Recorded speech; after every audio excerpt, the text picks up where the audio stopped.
Hey guys, today we'll be going over chapter 11, which is on a whole variety of things, but it centers on drives, so things that motivate us. And that includes things like hunger and sex and things like that. So this will be a really fun and really packed chapter. Okay. So a motivation is anything, a need or a desire that energizes and directs your behavior. And that's really the key component, is energizes and directs. Motivation is anything that sort of gives you that internal pull to do something. And so the first theory of motivation is instinct theory. And this essentially says that our instincts are the source of our motivations. We have an instinct to meet our most basic needs, like feeding ourselves, sleeping, those sorts of things. And, being hungry is certainly a motivator to go get food. Being tired is certainly a motivator to get some sleep, right? So instinct theory says our instincts are the source of our motivations. Our instincts are what cause us to feel motivated to do a behavior that will meet our basic instinctual needs. But know that an instinct is also some kind of complex behavior that is rigidly patterned throughout a species and is unlearned. So what this means is that for something to be an instinct, it has to be something that's common to an entire species and something that species doesn't have to learn to do. So again, you don't have to learn really to get food when you're hungry. That's a natural response to hunger. You don't have to learn to go to sleep when you're tired. That's a natural response to tiredness, right? And then a physiological need is anything that your physiological self, anything that your biological body needs in order to survive. So physiological need is a basic bodily requirement, like needing food or needing water or needing sleep. And then homeostasis. We're going to talk about homeostasis in several places in psychology, but homeostasis really just refers to this balancing point inside of your body where everything is at sort of its proper resting level. And if one of those levels gets knocked out of whack, your body will do a lot of hard work to make sure that you go back to a homeostatic or sort of just a resting average level of whatever that is. So, let's say your blood glucose drops, for example. Well, then your body's going to send you signals that you're hungry so that you'll go eat. And when you eat, any food that you bring in increases your blood glucose level, right? Because there's glucose in food. So the idea behind homeostasis, and this kind of will feed into our second theory, drive reduction theory. But the idea with homeostasis is if something gets knocked off balance in your body's going to do a lot of hard work to make sure that you come back to your resting, normal, average level of whatever that is, whether that's your pH, or it has to do with blood glucose, or it has to do with just your level of hunger or thirst. It could be any number of things, but there's always a level of homeostasis for just about anything, a balancing point inside of your body, or a regular level that needs to be kept approximately constant. An incentive is any kind of reward or threat that's going to motivate your behavior. So this kind of goes back into operant conditioning a little bit, a positive or negative environmental stimulus. So if we're talking about there's a bear chasing you, well, that's definitely an incentive to run away, right? That motivates you to run away. Or if you're hungry, that motivates you to go get food. That's an incentive. Getting food and, relieving your hunger is an incentive for searching for food or for eating, right? And then we have the second theory. So there's going to be 4 theories we talk about here, 4 motivational theories. And this is the second theory, drive reduction theory. And this says that a physiological need creates some kind of aroused state, and that aroused state is the drive that motivates the organism to satisfy the need. And here's what I want you to write down on your worksheet next to drive reduction theory. The goal of drive reduction theory is to achieve or maintain homeostasis. The goal of drive reduction theory is to achieve or maintain homeostasis. And so the idea here is that, when your homeostatic level gets knocked out of whack, something gets off balance, that creates a drive in your body, a motivation to reduce the need that you have to even that level back out. So you're driven to reduce the imbalance and bring yourself back to a resting homeostatic level of whatever in your body.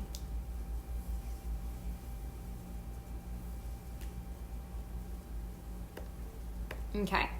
Third theory is arousal theory.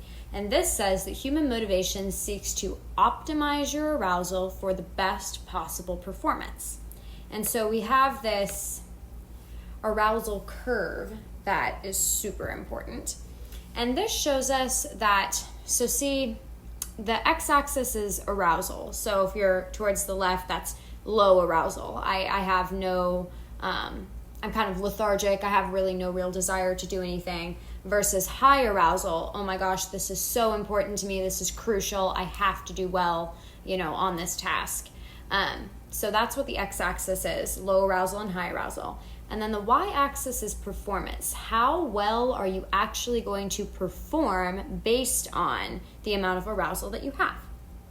And so the idea here is, if you're on the low end, if we're over here, we don't have much arousal, we're fatigued, we're sleepy, maybe we're sleep deprived, right? And let's say that when we're talking about performance, we're talking about performance on an exam, right? So if you come into an exam and you're super tired, you're fatigued, you've been up all night studying, you're sleep deprived, or you just don't really care about this exam very much, you're just not motivated to do very well, your performance is going to be pretty low. You're going to do pretty poorly, right? But here's the problem. If you're really, really, really highly aroused, you have stress, anxiety, right? This is so important to you. It's crucial to do well on this. You're creating all of this anxiety for yourself. Well, your performance is going to suffer here too. Your performance is going to suffer here too. So you don't want to be, not aroused enough, but you also don't want to be too aroused. And so the idea with the Yerkes-Dodson law, this is crucial. The idea with the Yerkes-Dodson law is that actually middle of the road, medium arousal gets you the very best performance. So you don't want to be too, aroused, too anxious. You don't want to be not aroused enough, sleepy, fatigued, you don't care. But rather you want to be somewhere right in the middle there where you care enough, but you're still accepting, of what might happen. And that actually will get you the best performance possible. So that's important. It's very, very important. The way that sometimes gets phrased on exams is, moderate arousal leads to the best performance, that sort of thing. Not too high, not too low. And then we've got Maslow's hierarchy of needs. And this theory simply just says that we are most motivated to meet our very basic needs, and we cannot move on to meeting higher needs until our most basic needs are met. So if we look at this tower, there's actually one more at the top here that I think was more recently added, and that is self-transcendence. Self-transcendence. Here we go. But looking at this chart, if your physiological needs aren't met, if you don't have water, food, shelter, then you're not really caring so much about something higher like your self-esteem, for example. Until our most basic needs are met, we aren't motivated to care about higher needs. That's really what Maslow's hierarchy of needs says, is our most basic needs have to be met before we can move on to satisfying higher level needs.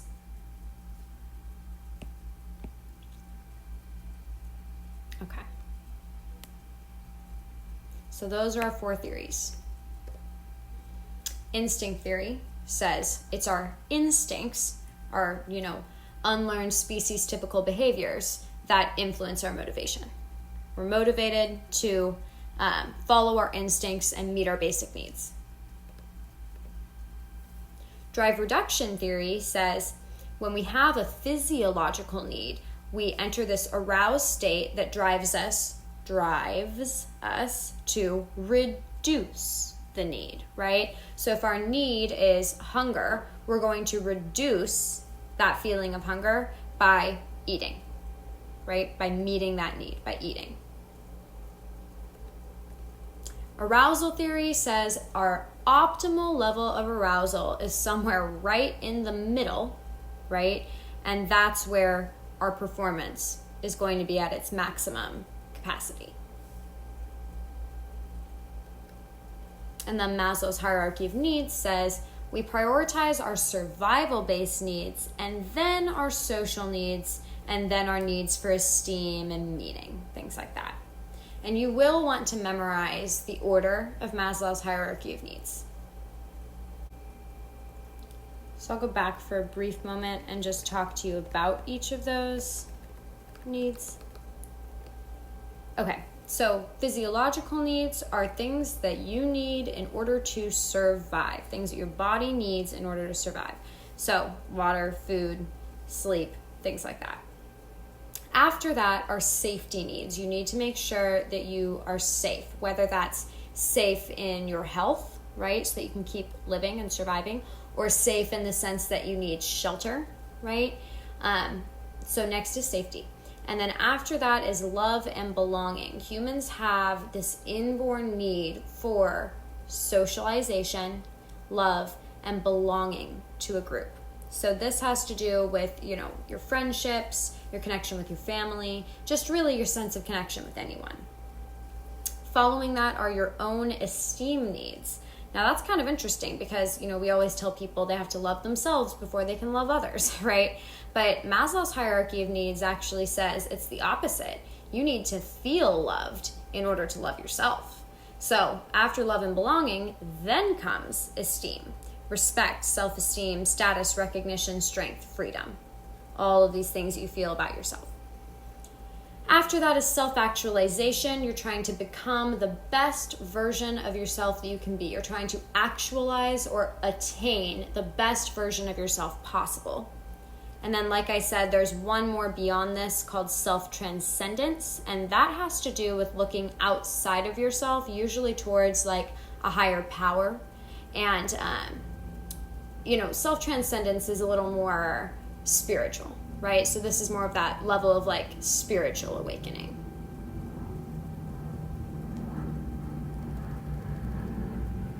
Okay. Moving on to hunger. So know that glucose is sugar that circulates in your blood, and that is the major source of energy for your body tissues. So when you have low blood glucose, you feel hungry. We need more blood glucose to source our body's energy, right? And so when we have high levels of glucose, we feel full. We have enough of that energy saved up. So then you definitely want to know specifically about ghrelin and leptin. Ghrelin is the major hormone that stimulates your hunger. So ghrelin sends "I'm hungry" signals from your stomach to your brain, okay? Ghrelin increases your appetite. And so does orexin, which is secreted in your hypothalamus, but the two major ones that you definitely have to know are ghrelin and leptin. So if we go down here to ones that decrease your appetite, insulin is actually going to diminish your blood glucose. This is why diabetics sometimes need to use insulin. And then leptin is the major hunger suppressing hormone. So when there's a lot of leptin, your brain is going to increase its metabolism and decrease its hunger. So it's going to process food more quickly, and it's going to stop sending hungry signals to your brain and instead send "I'm full" signals to your brain. And then PYY is another digestive tract hormone, which tells the brain when you are not hungry. So just know which hormones increase your appetite and which decrease your appetite, but you should really, really, really get used to comparing ghrelin and leptin.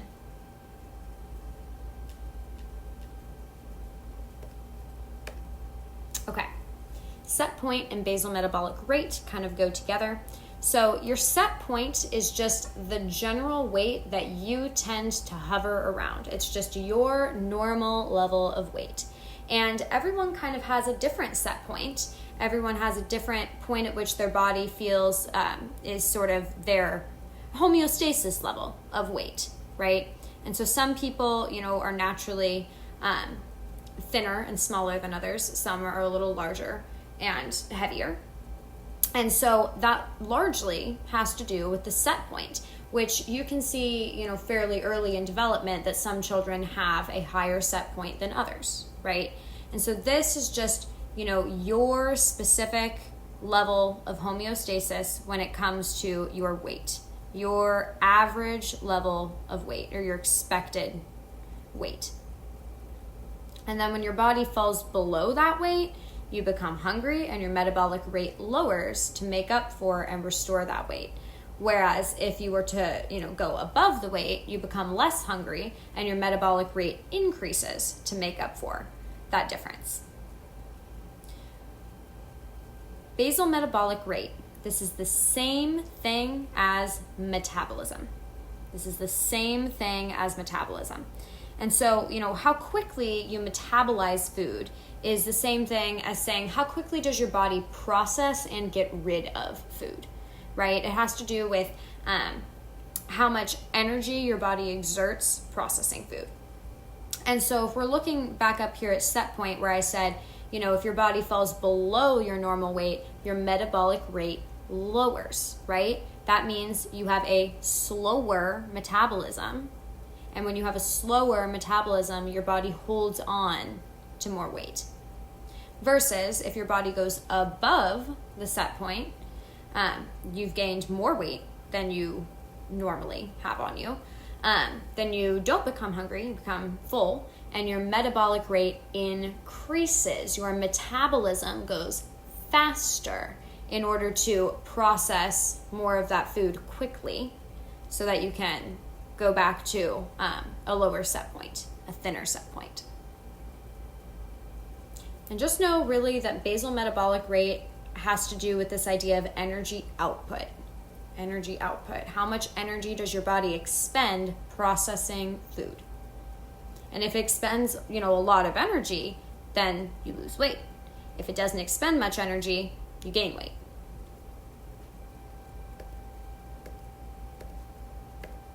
Okay, a little bit of a summary here. This is really interesting. When you feel tense or depressed, people tend to eat comfort foods, and comfort foods are high in carbohydrates, which boost serotonin and calm you down. So there is actually something to this idea of comfort foods because eating them boosts your serotonin, which does in fact comfort or calm you down on a neurotransmitter level. Preferences for sweet and salty are genetic and universal, but other flavor preferences can be conditioned. Most people don't like the taste of coffee the first time they drink it, but you can condition that taste preference or that flavor preference by continuing to drink coffee. It's an acquired taste, right? So that's really what this is saying. Other flavor preferences can be conditioned. You can have acquired tastes for other things. And then other taste preferences may be adaptive. So the spices that we most commonly see used in hot climates are actually spices that inhibit the growth of bacteria. And food is most prone to quick bacteria growth in hot climates. So it's kind of interesting because, people weren't thinking, let's use these spices to inhibit the growth of bacteria, because back, when people didn't know the science of that, they couldn't even make those predictions. And so we've seen these spices have been used for years, and it's likely because the people who were using spices that inhibited bacteria growth tended to survive and reproduce, right? And so it passed on that adaptive taste preference for those types of spices in that climate. Another example is that pregnant women have the most nausea and food aversion in the 10th week, which is when the embryo is most sensitive to toxins. So it's an adaptive mechanism to keep toxins away from the embryo.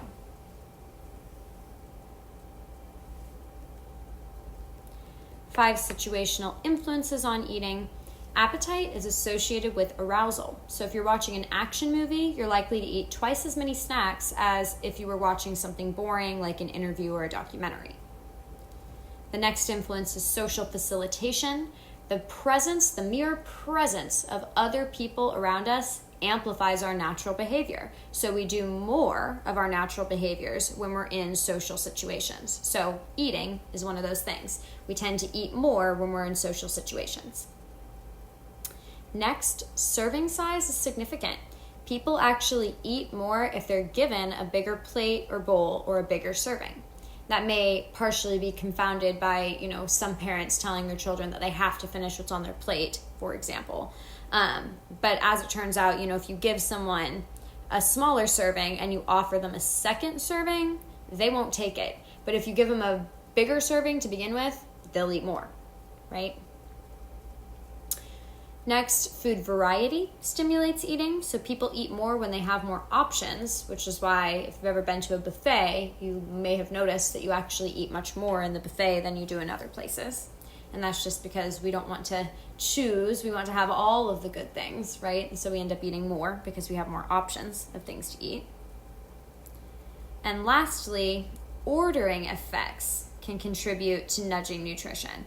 So if children are going through a lunch line and you actually put the healthier foods out before the main course food, that encourages people to eat more of the nutritious foods. And this was something that Michelle Obama actually put into practice when she was First Lady, and she was encouraging, healthier eating and healthier school lunch options and stuff like that. But this was one tactic that they did where they put all of the healthy foods at the very start of the lunch line and all of the unhealthy foods at the end of the lunch line, so that people would go for the healthy foods first, fill up their plates, and then wouldn't have much room at the end for the unhealthy foods to be added.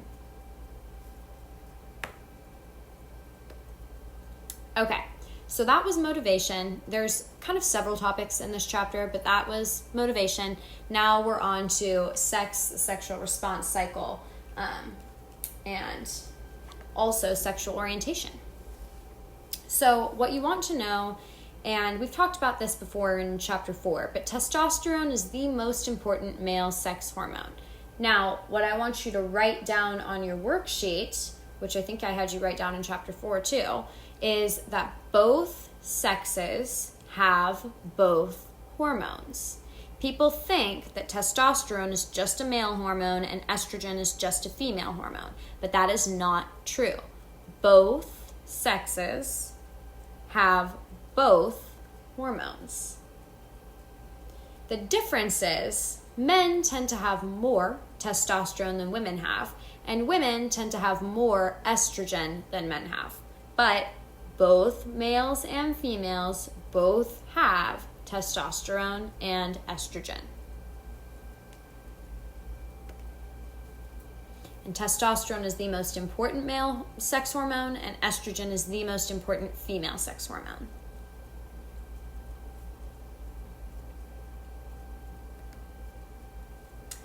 And then the sexual response cycle. I just can't even imagine running this study that people did to define the sexual response cycle.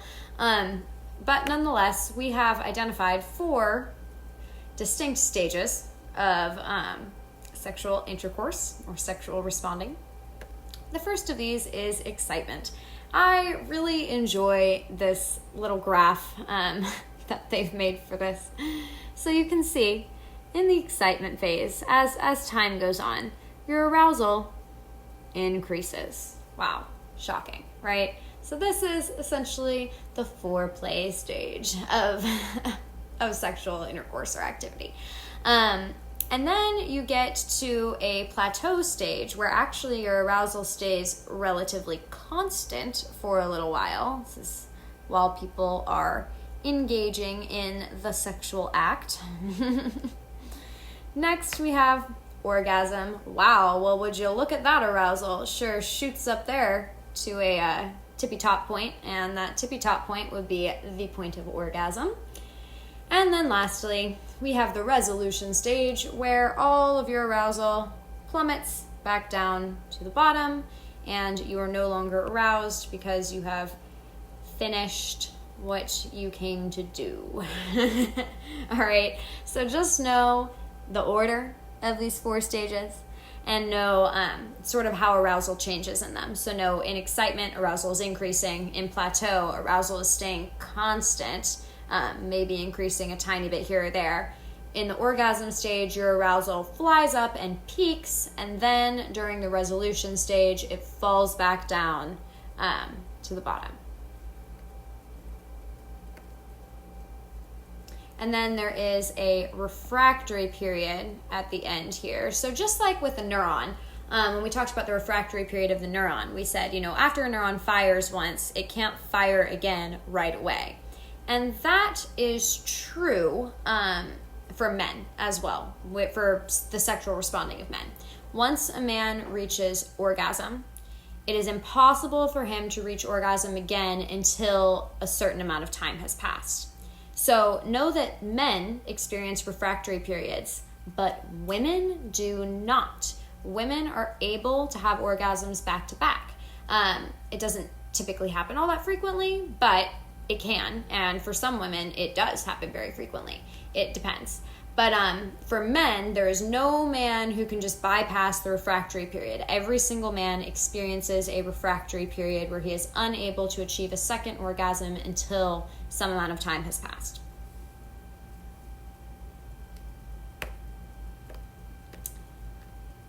Okay, sexual dysfunctions, paraphilias, and other sexual issues.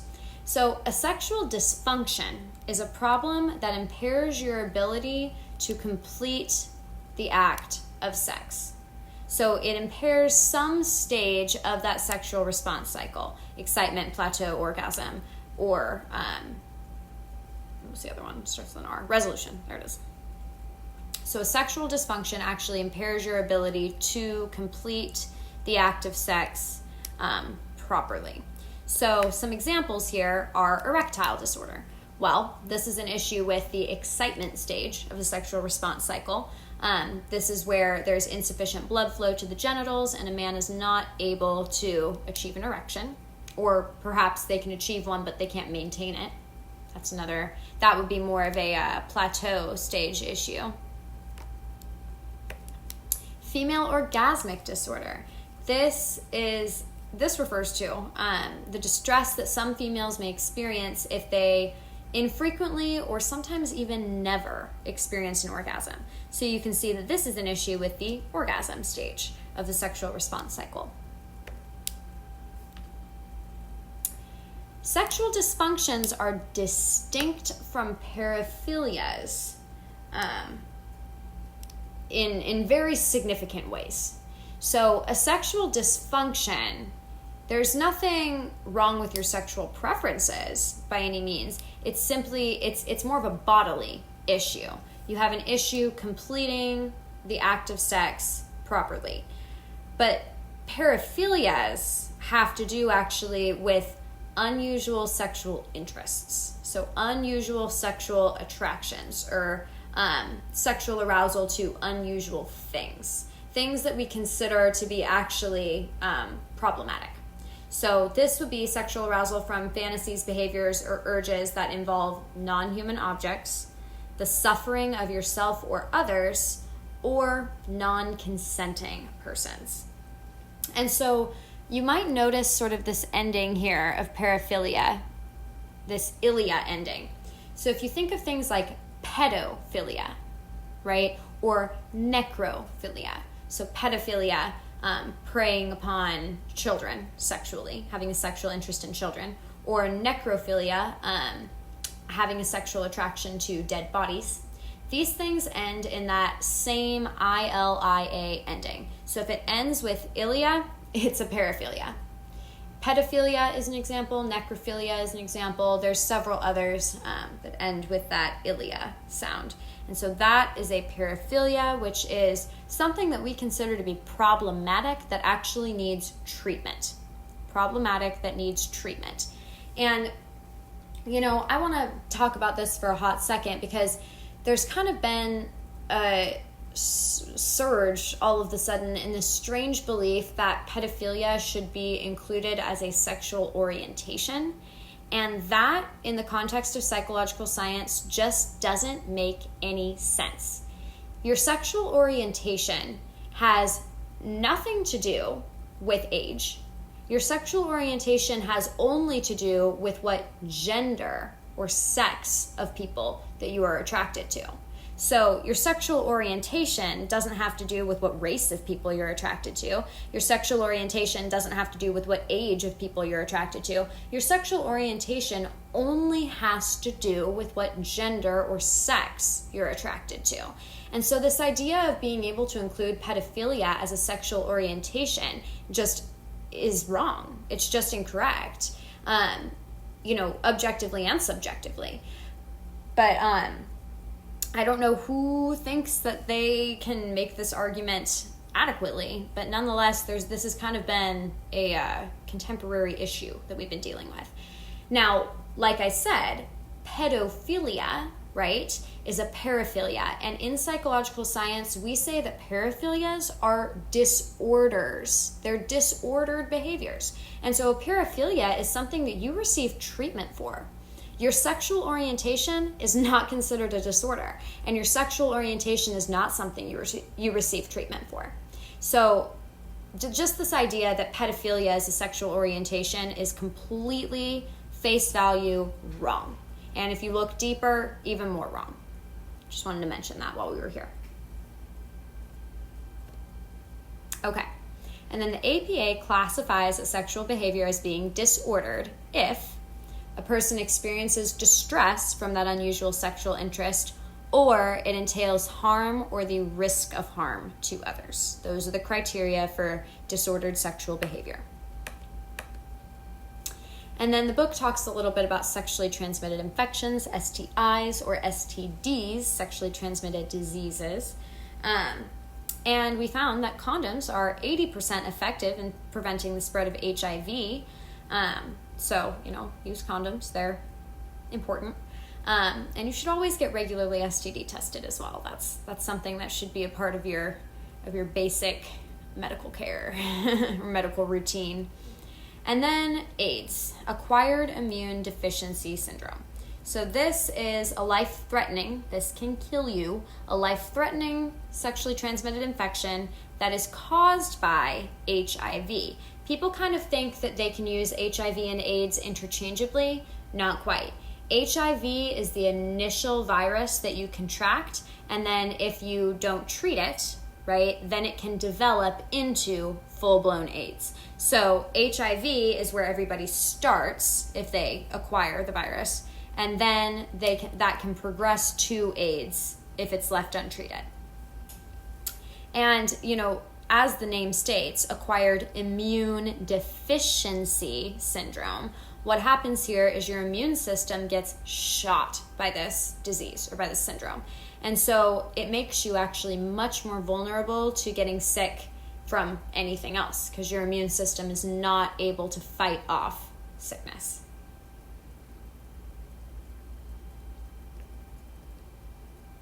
Okay, so now Dr. Lawrence loves to talk about how many adverse effects there are to watching porn. And that is what this section is talking about. Exposure to sexually explicit material, just means porn, can that have adverse effects? And in fact, research shows that it can in 3 ways. The first is, this is kind of a little bit of an overgeneralization, I would say. But the first is believing that rape is acceptable. There's a very small subset of pornographic material that is,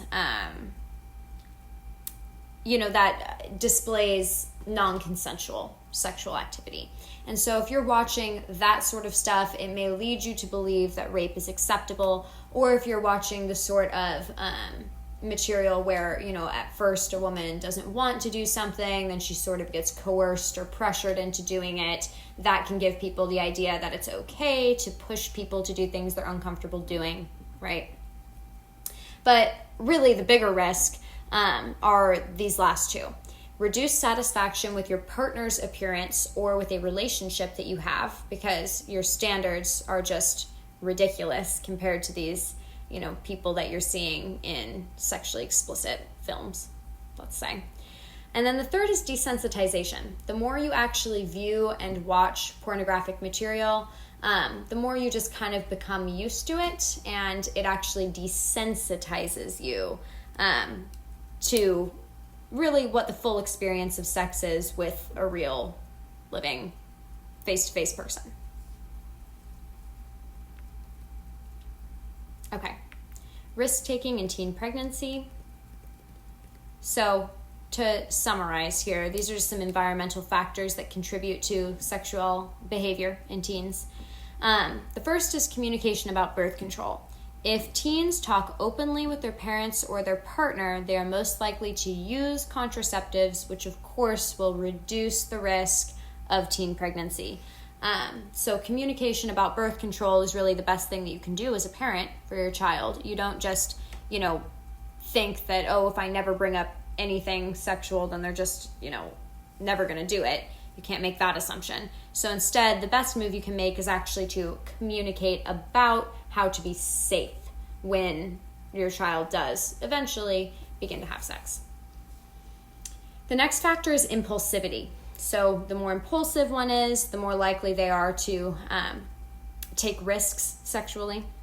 And so we see that 72%, it's a high number, of sexually active 12 to 17-year-olds said that they actually regretted having had sex. And then, of course, unplanned or impulsive sex can lead to unplanned pregnancy. Alcohol use.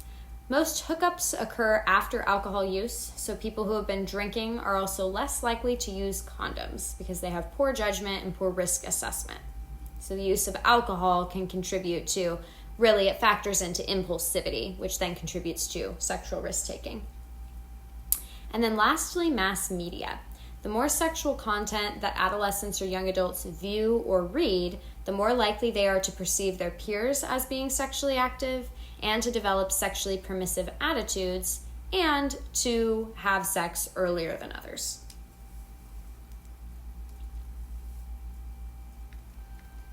Okay, sexual orientation and enduring sexual attraction to members of your own sex, the other sex, or both sexes. So if it's your own sex, this is a homosexual orientation.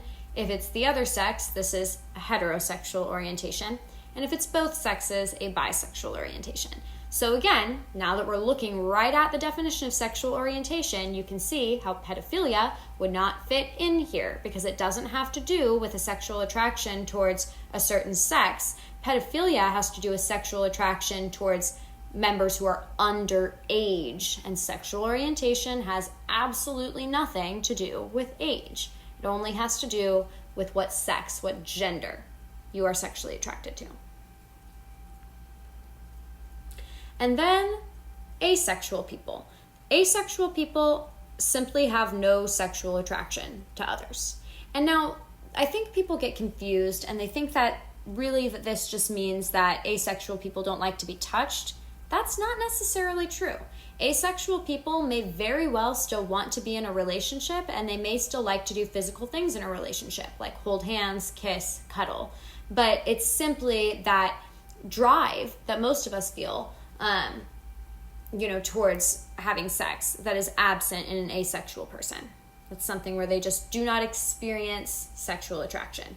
But oftentimes, if an asexual is with a partner who's not also asexual, they may have sex with their partner because they know that that's something that their partner wants and needs. But they simply just don't experience a feeling of sexual attraction to anyone. Okay. I want you to write this down, that 3 to 4% of men and 1 to 2% of women are homosexual. Dr. Lawrence loves to ask about this on the test, where she'll be like, blank percent of men and blank percent of women have a homosexual orientation. And the answer is 3 to 4% of men and 1 to 2% of women. 3 to 4% of men, 1 to 2% of women. People are more likely to hide their sexual orientation in less tolerant places, but they are no more or less likely to be homosexual than people living anywhere else in the world. So these stats of 3 to 4% of men and 1 to 2% of women are across all cultures. We have found this. There's no difference in the occurrence of someone being homosexual, in America versus China versus Russia versus Australia, for example. But in less tolerant places, people may hide the fact that they are gay more frequently. Some individuals struggle with their sexual attractions, especially during adolescence, and if they feel as though they are or they will be rejected by their parents or by their peers.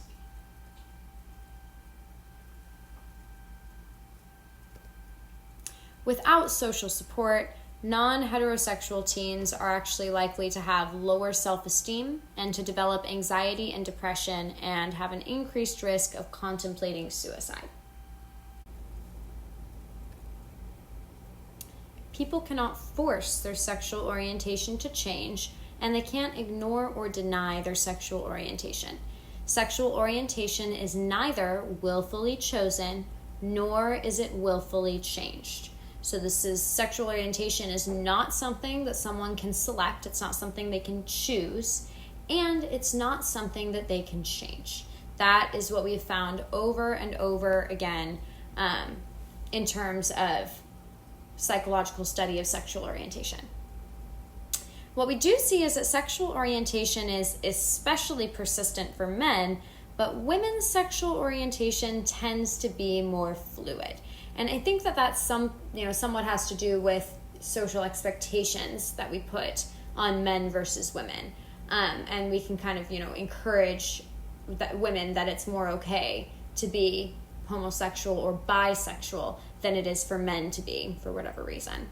But as it turns out, women they have more what we call sexual plasticity, which means that they can become sexually aroused at a wide variety of stimuli, versus for men, it usually is more fixed. It's, only the sight of a naked woman or naked man or something like that will arouse men as consistently, I suppose.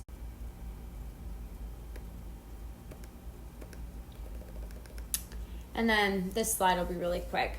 Essentially, we've asked a lot of questions for that essentially are asking why people's sexual orientation may be one way or another, right?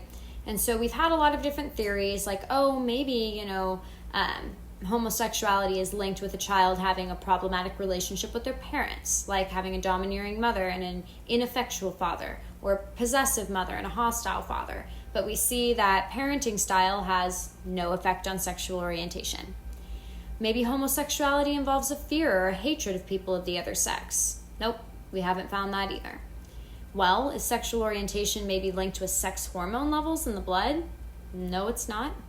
And as children, this must be it, right? Most homosexuals were just molested, seduced, or otherwise sexually victimized, and that's why they became homosexual. No. So the answer to all of these questions is an absolute and an emphatic no. None of these things cause or contribute to sexual orientation. Sexual orientation is something that is determined before you're even born and something that persists for the rest of your life. No environmental effect causes someone to develop a homosexual or a bisexual orientation.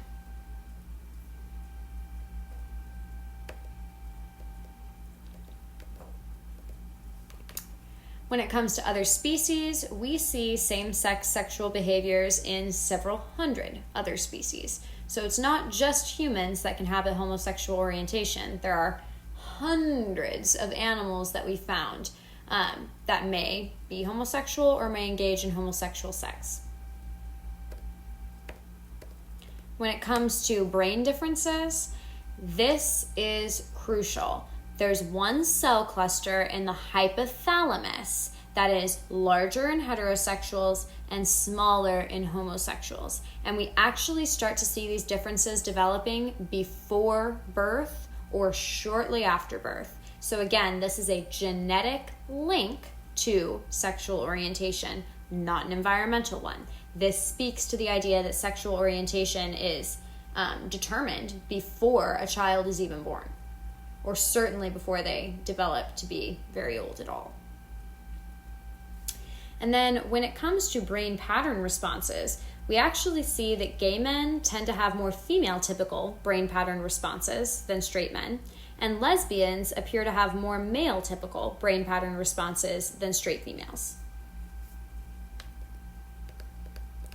Genetic influences, we think our heritability estimate for sexual orientation is that we think about 1/3 of the variation in sexual orientation is attributable directly to genetic influences. And we do see that identical twins are somewhat more likely than fraternal twins to both have a homosexual orientation. And there are some epigenetic marks that help distinguish gay and straight identical twins.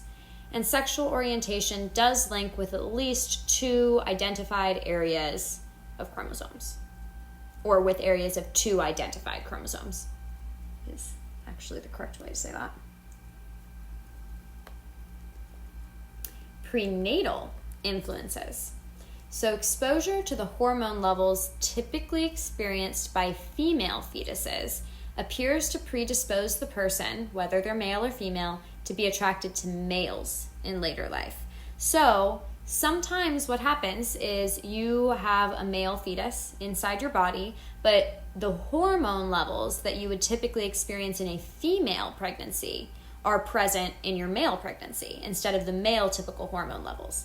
And so when this happens, it actually appears to predispose that male fetus to be attracted to males in later life. And it predisposes female fetuses to also be attracted to males in later life.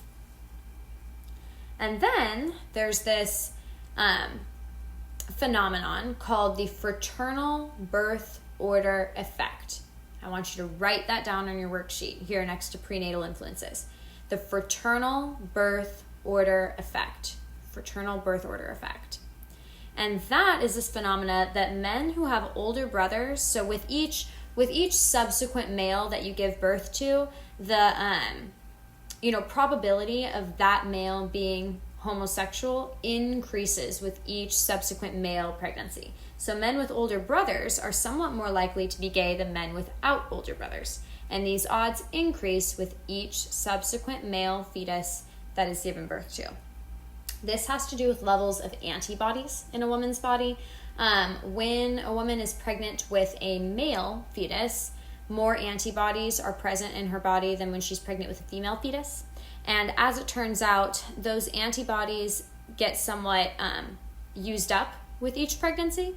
And so for each subsequent pregnancy that you have lower and lower levels of antibodies with that pregnancy. And so the idea is that there's some kind of correlation between presence of antibodies and having a certain kind of sexual orientation. But just know that the fraternal birth order effect says that, with each subsequent male pregnancy that a woman has, that child increases in their odds of being homosexual. Gay-straight trait differences. So gay males tend to be shorter and lighter than straight males, while lesbian females are heavier than straight females. Gay men's spatial abilities more closely represent those of straight females than of straight males. So there's kind of a common theme here of, gay men having more female typical brain activity and gay women having more male typical brain activity. Both straight women and gay men outperform straight men at remembering objects, spatial locations, and memory game tasks. And some other traits that are different between gay and straight individuals are their fingerprint ridge counts, their auditory system development, their handedness, so whether they're left or right-handed, their occupational preferences, their relative finger lengths, their gender nonconformity, their age of onset of puberty in males, their face structure, and their birth size, birth weight, sleep length, physical aggression, and walking style.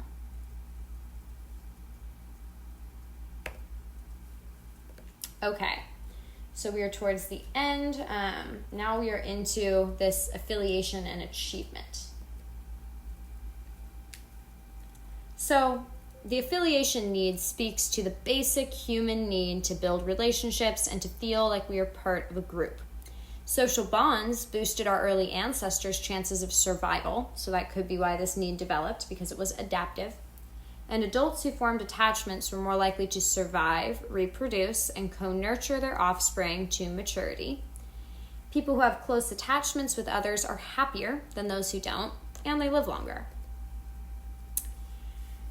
The opposite, essentially, of affiliation is ostracism. This is when you are deliberately excluded from a group.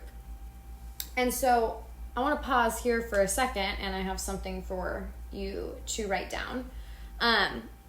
People notice that there is a correlation between homosexuality and incidents of mental disorders or mental illness. And so people try to use this as an excuse, or let's say a reason, for why homosexuality is wrong and disordered, because, being homosexual leads to other mental illnesses. That's just straight up not true. So what I want you to write down on your worksheet is this: being gay is not linked to mental illness or to suicidal behavior, suicidal thoughts or behavior. Being gay is not linked to mental illness or suicidal behavior. Experiencing ostracism is linked to these things. Being gay is not linked to these things. Experiencing ostracism is linked to these things. And so what we've seen is, over time, as we have become more and more accepting of different sexualities, the incidence of mental disorder has gone down, because simply the only reason that people who have a different sexual orientation than heterosexual are at higher risk of developing a mental disorder is because they're at higher risk of experiencing ostracism. They're at higher risk of experiencing ostracism. They're at higher risk, if their family is unaccepting of their sexual orientation, then their family is going to exclude and set them apart, and not engage with them, interact with them, right? So ostracism is actually the link to mental disorder and suicidal behavior. It's not sexual orientation that's linked to these things. But people who have a different sexual orientation from the majority are more likely to experience ostracism from others, which is why the incidence of mental illness or mental disorder is higher in those who have a homosexual orientation, because of the ostracism that they experience. Being shunned threatens our need to belong, and ostracism activates brain areas like the anterior cingulate cortex. That gets asked about all the time, so know that ostracism triggers activity in your brain area of your anterior cingulate cortex. Your anterior cingulate cortex also responds to physical pain, so this is why it literally hurts to be excluded from people, because the same part of your brain that responds to physical pain also responds to social and emotional pain. Okay, towards the end here. So when it comes to social networking, those who spend hours online are actually less likely to know and draw help from real life people. But social media can help us to connect with our friends, stay in touch with extended family, and find support when we're facing challenges. When used in moderation, social networking actually predicts a longer life. Now, again, this is kind of like that arousal curve, right? Where if you're using too much social media, it'll decrease your life, right? Your lifespan. But when used in moderation, this kind of intermediate level predicts the best outcomes, predicts the longer lifespan. Increased self-disclosure, which is sharing information about yourself over electronic communication, tends to deepen our friendships. And this is something that usually feels safer to do than share intimate details face-to-face with others.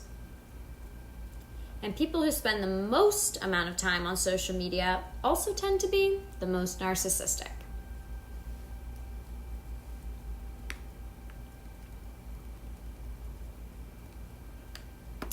And so these are some suggestions for balancing your time in the real world and online.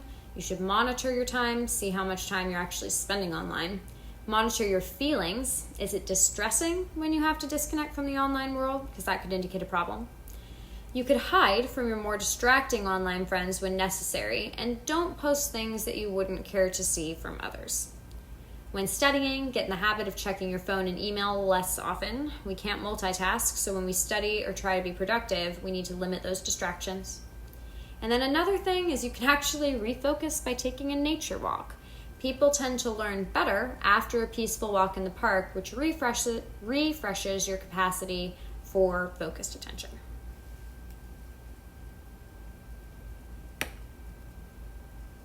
Okay, and lastly, achievement motivation.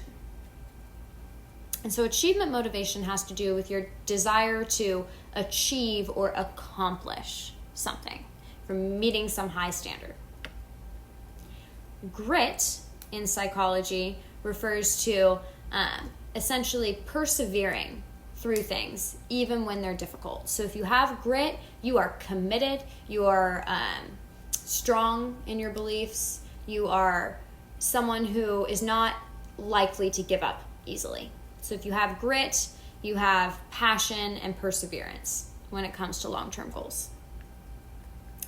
Some strategies for achieving your goals: make resolutions, so set reasonable goals for yourself, not unreasonable ones.